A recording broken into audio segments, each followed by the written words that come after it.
Hello, hello. Lunch break. Esther chapter 5. And it came to be on the third day that Esther put on royal apparel and stood in the inner court of the sovereign's palace in front of the sovereign's house, while the sovereign sat on his royal throne in the royal house opposite the entrance of the house.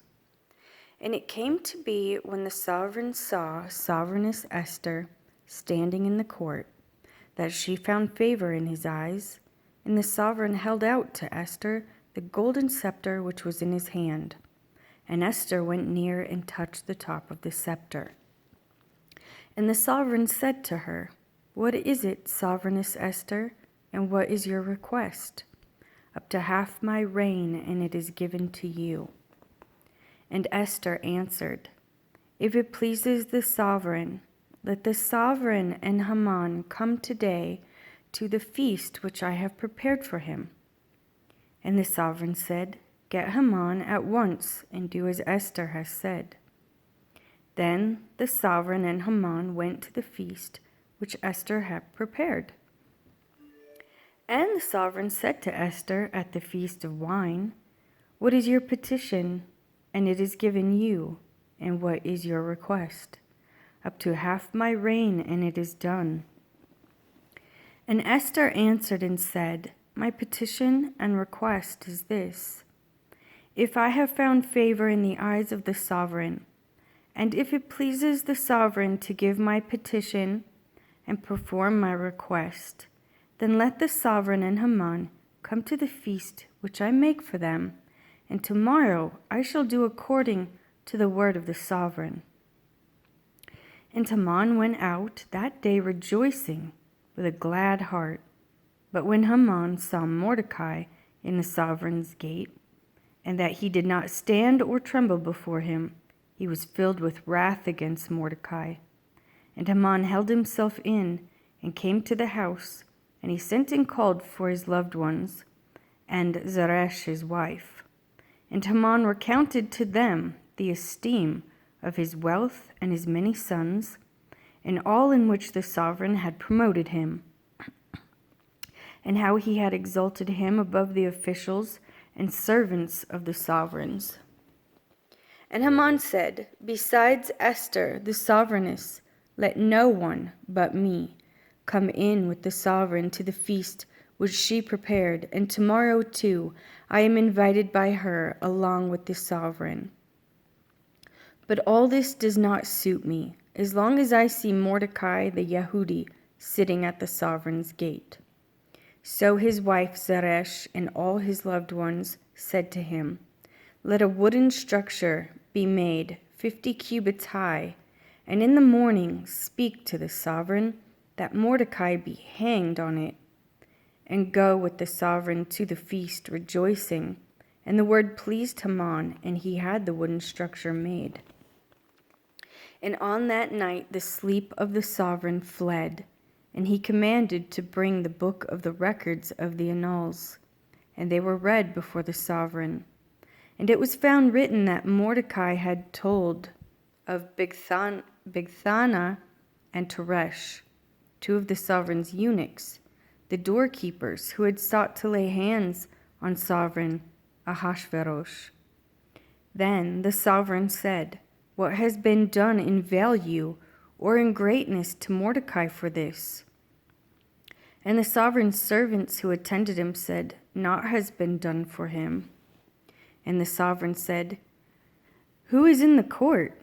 Now Haman had come into the outer court of the sovereign's palace to speak to the sovereign to hang Mordecai on the wooden structure that he had prepared for him. And the sovereign's servant said to him, "Look, Haman is standing in the court." And the sovereign said, "Let him come in." And when Haman came in, the sovereign asked him, "What is to be done for the man whom the sovereign delights to value?" Now Haman thought in his heart, "Whom would the sovereign delight to value more than me?" And Haman answered the sovereign, "For the man whom the sovereign delights to value, let a royal robe be brought which the sovereign has worn, and a horse on which the sovereign has ridden, one with a royal crest placed on its head. And let this robe and horse be given into the hand of one of the sovereign's most noble princes. Let them dress the man whom the sovereign delights to value, and make him ride on horseback through the city square and proclaim before him, "Thus is done to the man whom the sovereign delights to value." And the sovereign said to Haman, "Hurry, take the robe and the horse as you have spoken, and do so for Mordecai the Yehudi, who sits in the sovereign's gate. Let no word fail of all that you have spoken." And Haman took the robe and the horse, and robed Mordecai, and led him on horseback through the city square, and proclaimed before him, "Thus it is done to the man the sovereign delights to value." Then Mordecai went back to the sovereign's gate, but Haman hurried to his house, mourning and with covered head. And when Haman related to his wife Zeresh and all his loved ones all that had befallen him, his wise men and his wife Zeresh said to him, "If Mordecai, before whom you have begun to fall, is from the seed of the Yehudim, you are not going to prevail against him, but certainly fall before him." While they were still speaking with him, the sovereign's eunuchs came and hurried to bring Haman to the feast which Esther had prepared. And the sovereign and Haman came in to drink with Sovereigness Esther. And again on the second day at the feast of wine, the sovereign said to Esther, "What is your petition, Sovereigness Esther? And it is given to you. And what is your request? Up to half of my reign, and it is done." And Sovereigness Esther answered and said, "If I have found favor in your eyes, O sovereign, and if it pleases the sovereign, let my life be given me at the petition, and my people at my request. For we have been sold, my people and I, to be cut off, to be killed, and to be destroyed. And if we had been sold as male and female slaves, I would have kept silent, although the adversary could not make up for the sovereign's loss." The sovereign Ahasuerus asked Sovereigness Esther, "Who is he, and where is he, whose heart is set to do so?" And Esther said, "The adversary and enemy is this evil Haman." Then Haman was afraid before the sovereign and sovereigness. And the sovereign, arising in his wrath from the feast of wine, went into the palace garden. And Haman remained before Sovereigness Esther, pleading for his life, for he saw that evil had been decided against him by the sovereign. And when the sovereign returned from the palace garden to the place of the feast of wine, Haman was falling on the couch where Esther was. Then the sovereign said, "Also to ravish the sovereigness while I am in the house?"